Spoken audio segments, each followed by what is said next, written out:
Hello and welcome. तो आज हम लोग इस वीडियो में देखने वाले हैं क्लास 10th का सोशल साइंस का, उसमें भी पॉलिटिकल साइंस का फर्स्ट चैप्टर।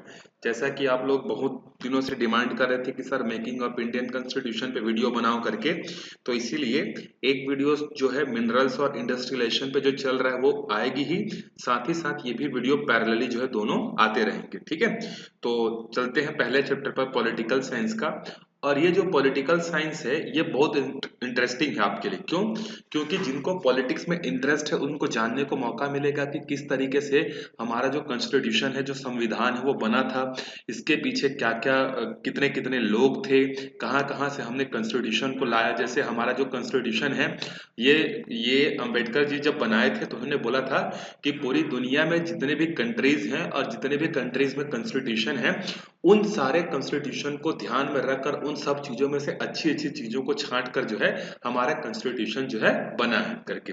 ठीक है, तो एक और दूसरी चीज क्या है कि पूरी दुनिया में सबसे बड़ा जो संविधान है, जो कॉन्स्टिट्यूशन है जो हमारा, वो इंडिया का है। ठीक है, तो आप एक दुनिया के सबसे बड़े डेमोक्रेटिक कंट्री में रहते हो, तो वहां की जो है कॉन्स्टिट्यूशन कैसी है इसके बारे में जो है हम लोग अभी देखने वाले हैं। ठीक है, सो ध्यान से इंटरेस्ट लेकर आपको चीजों को क्या करना है, यहाँ पर समझनी है। वीडियोस, अभी आपकी छुट्टियां चल रही होंगी तो आपको वीडियोस जो है जल्दी जल्दी कवर करनी है। मेरे वीडियोस आते रहेंगे और वीडियोस को ज्यादा से ज्यादा लोगों तक आप शेयर कीजिए। ठीक है, सो देखो चैप्टर 12 क्या है, the making of Indian constitution. हमारा जो कॉन्स्टिट्यूशन है जिसके बेसिस पर आप देखो कॉन्स्टिट्यूशन का इंपॉर्टेंट कैसे है वो समझो। जैसे कि इसका इंपॉर्टेंस इस बात से लगाया जा सकता है, जैसे कि आपको कहीं पर कुछ दुकान खोलना है तो आप दुकान वाले मतलब बिना सरकार से परमिशन ले आप वहां पर दुकान ओपन कर सकते हो। जैसे अगर आपको कहीं पर प्रोटेस्ट करना है किसी के अगेंस्ट में, तो आप सरकार को सिर्फ आवेदन देकर के मैं नोटिस करना, मैं प्रोटेस्ट करना चाहता हूं करके प्रोटेस्ट कर सकते हो। मतलब आप अपनी अभिव्यक्ति, मतलब जिसको बोलते हैं ना, आप जो करना चाहते हो वो चीजें जो है कर सकते हो। जैसे अगर आपको छत्तीसगढ़ में नहीं रहना है, आप चाहते हो मध्य प्रदेश में रहना चाहते हो, आप वहां जाकर घर खरीद सकते हो, अपना सामान बेच सकते हो, आप दूसरे कंट्री घूमने जा सकते हो। तो ये सब जो पावर जो मिला हुआ है वो किसके कारण से है? यही हमारी इंडियन कॉन्स्टिट्यूशन के कारण से। जैसे आपके फंडामेंटल राइट्स हैं, जैसे कि आपको 14 साल तक के बच्चों को जो है कंपल्सरी एजुकेशन प्रोवाइड करना है, हेल्थ की फैसिलिटी प्रोवाइड करना है आपको। क्या बोलते हैं, जैसे अगर आपको पुलिस केस हो गया तो आप अपना वकील हायर कर सकते हो, आप जो है पुलिस थाने में जा सकते हो। मतलब जितनी भी आपके पास जो ड्यूटीज हैं और जो राइट्स हैं वो इसी कॉन्स्टिट्यूशन में जो है मिली हुई है। जब ये कॉन्स्टिट्यूशन नहीं बना हुआ था, तो जब हमारे इंडिया में पहले ब्रिटिशर्स थे, तो बहुत सारे उस समय क्या थे, हम पर रेस्ट्रिक्शन थे। जैसे कि अगर आपको अपना सामान बेचने एक जगह से दूसरे जगह जाना है तो बहुत ज्यादा टैक्स देना पड़ता था, वहां का जो जो ब्रिटिश ऑफिसर्स था उससे परमिशन लेना पड़ता था। ऐसी बहुत सारी चीजें थी ब्रिटिश के समय में जो कि आज के डेट में नहीं है। और वो पॉसिबल क्यों हो पाया? By the making of our Indian constitution. तो इसी के बारे में हम लोग समझते हैं।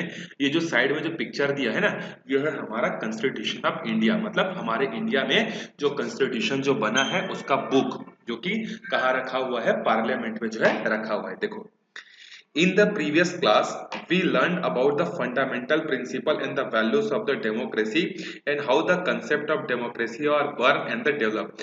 आपने पिछले क्लास में पढ़ा होगा कि किस तरीके से हमारे इंडिया में जो है डेमोक्रेसी स्टैब्लिश हुई थी, किस तरीके से हमारे फंडामेंटल ड्यूटीज हैं, क्या क्या हमारे फंडामेंटल राइट्स हैं, ये सारी की सारी चीजें आपने पढ़ी होगी। When India fought the British government in freedom movement, we adopted democratic values as the basis of our struggle।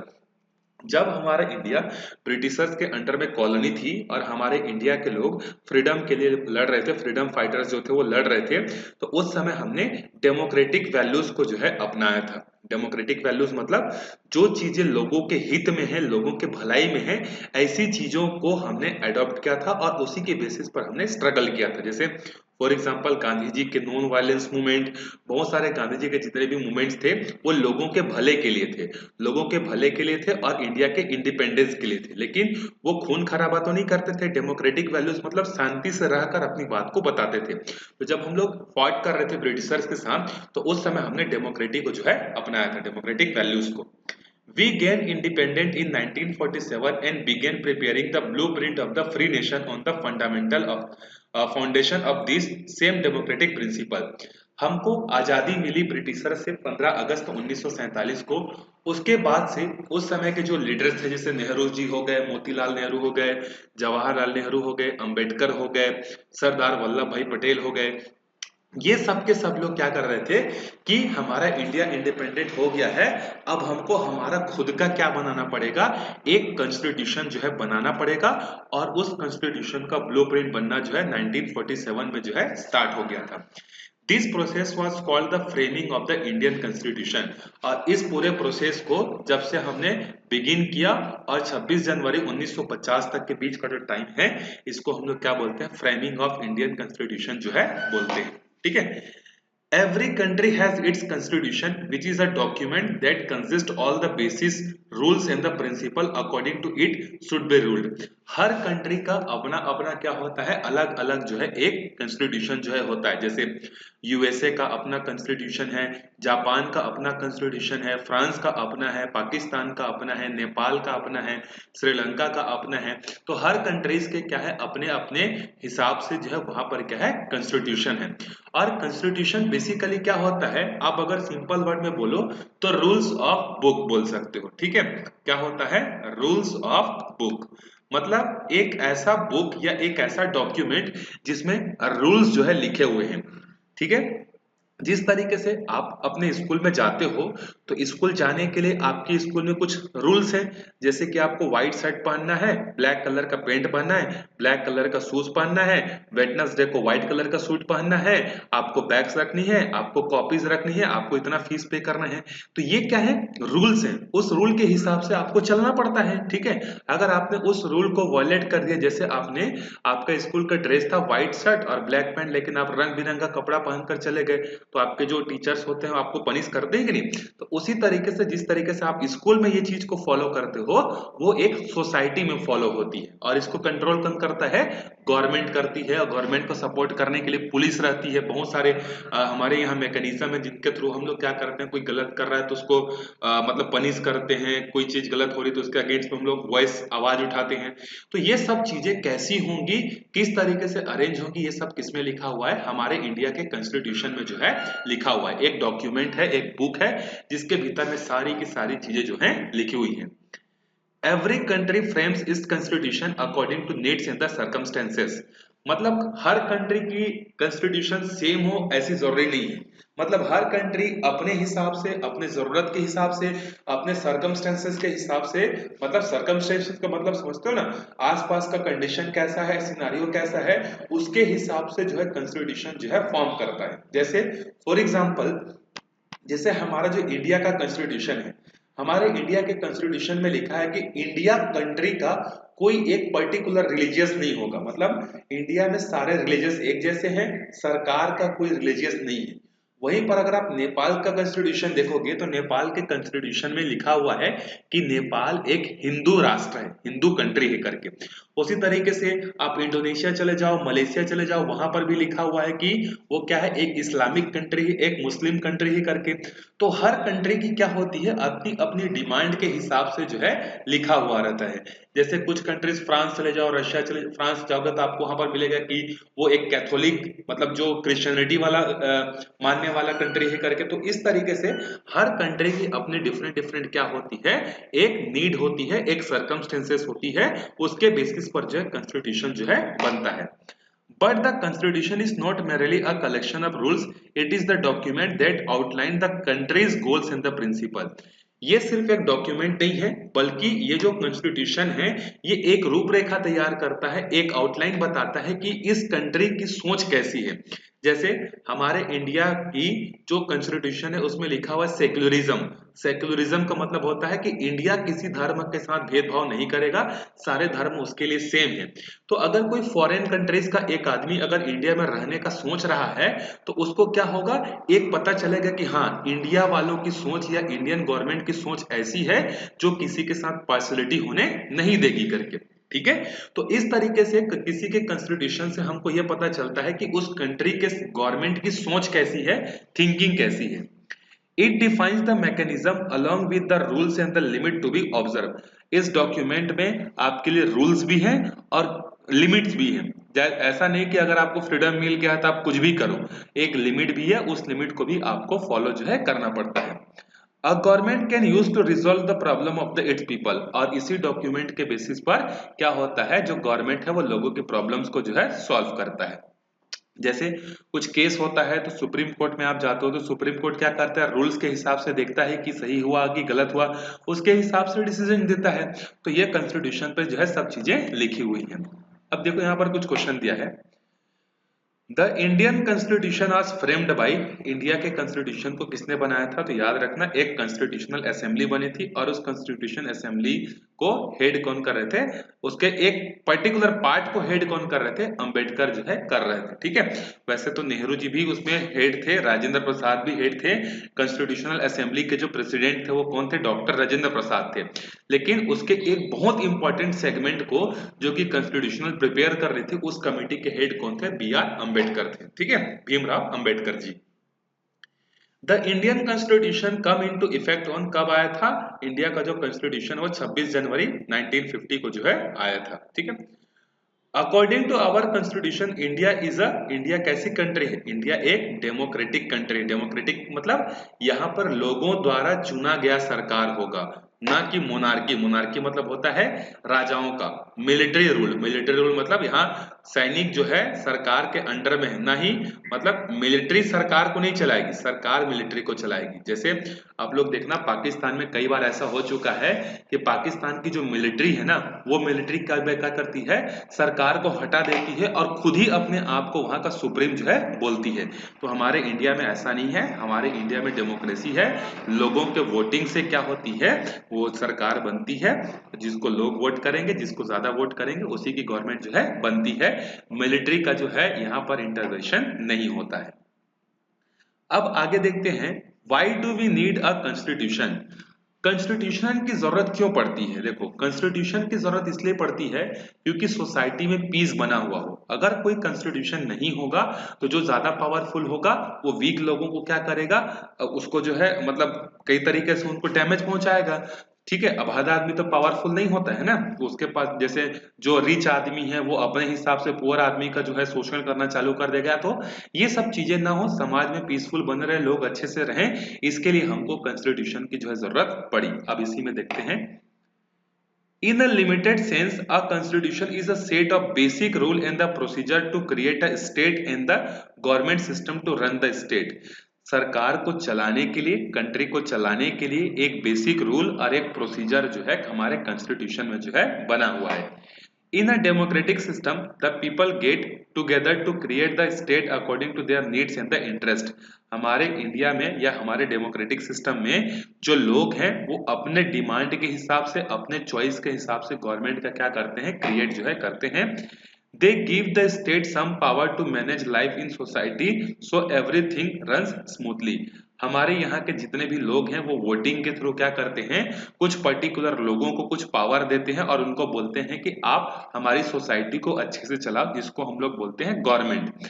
जैसे वोट होती है तो बहुत सारे पॉलिटिकल पार्टीज बोलती है कि आप हमको सेलेक्ट करो, हम आपको अच्छे से सब चीज की फैसिलिटी प्रोवाइड करेंगे, पानी प्रोवाइड करेंगे, हाउस प्रोवाइड करेंगे, सड़कें बनाएंगे करके। तो लोग जो होते हैं वो वोटिंग करके क्या करते हैं, कुछ लोगों को जो है गवर्नमेंट चलाने के लिए बोलते हैं, और वो गवर्नमेंट जो चलाने वाले जो लोग होते हैं वो फिर पब्लिक के वेलफेयर के लिए क्या करते हैं, काम जो है करते हैं। They also define a set of rules that the state should observe in carrying out its function to ensure that it works for the interests and the protects their rights। अब अगर हमारे इंडिया के लोगों ने कुछ लोगों को select करके भेज दिया कि आप लोग हमारे कंट्री को चलाओ करके, तो अब जिसको हमने सेलेक्ट किया है वो अच्छे से काम करे, ऐसा नहीं कि ज्यादा ओवर कॉन्फिडेंट होके अपने हिसाब से काम करे, मतलब कुछ भी काम कर दे, मतलब उल्टा सीधा जो कि पब्लिक के वेलफेयर में नहीं है। तो इस चीज को देखने का, कंट्रोल करने का काम कौन करती है, हमारी कॉन्स्टिट्यूशन जो है करती है, मतलब कंट्रोल करके रखती है। कॉन्स्टिट्यूशन हमारा बोलता है कि कोई भी गवर्नमेंट बनेगी तो वो रूल के हिसाब से काम करेगी, अपने मर्जी से ऐसा कुछ भी जो है नहीं करेगी। और उसके लिए हमारे पास क्या है, सेट ऑफ प्रिंसिपल्स है, प्रोसीजर्स है, रूल्स है, और इन्हीं सबको हम लोग क्या बोलते हैं, कॉन्स्टिट्यूशन बोलते हैं। तो सिंपल सा कॉन्स्टिट्यूशन का मतलब क्या होता है, डिसिप्लिन समझ सकते हो आप लोग। अपने सिंपल वर्ड में अगर समझाऊं मैं तो डिसिप्लिन जो है आप समझ सकते हो। The Constitution help us to decide who should be given the power to take decision in our society. Constitution ये बताती है या हमको ये हेल्प करती है कि सोसाइटी के जो डिसीजन है उसको कौन लेगा। ठीक है, जैसे आपके स्कूल का जो डिसीजन है वो प्रिंसिपल ले सकते हैं, ये उनको पावर है कि कोई चेंजेस करने हैं, एग्जाम कब रखना है, एग्जाम कब पोस्टपोन करना है, ये सब डिसीजन कौन लेता है, स्कूल के एग्जाम का प्रिंसिपल लेता है। तो प्रिंसिपल के पास पावर है। वही चीज है हमारे कंट्री के लिए, डिसीजन जो लेगा वो कौन लेगा, इसको हेल्प करती है कॉन्स्टिट्यूशन लेने में। How the government should be form and the what the nature of the government should be. ये कॉन्स्टिट्यूशन हमको ये भी हेल्प करती है कि किस तरीके की सरकार बनेगी। जैसे हमारे कॉन्स्टिट्यूशन में लिखा हुआ है कि डेमोक्रेटिक सरकार होगी, डेमोक्रेटिक गवर्नमेंट होगी, दैट मीन्स पीपल वोट करेंगे, पीपल के वोटिंग से गवर्नमेंट बनेगी करके। तो ये कॉन्स्टिट्यूशन ये भी बताता है कि किसी कंट्री में जो गवर्नमेंट बनेगी वो कैसे बनेगी। It define the boundaries with which the government can enact the implementation law।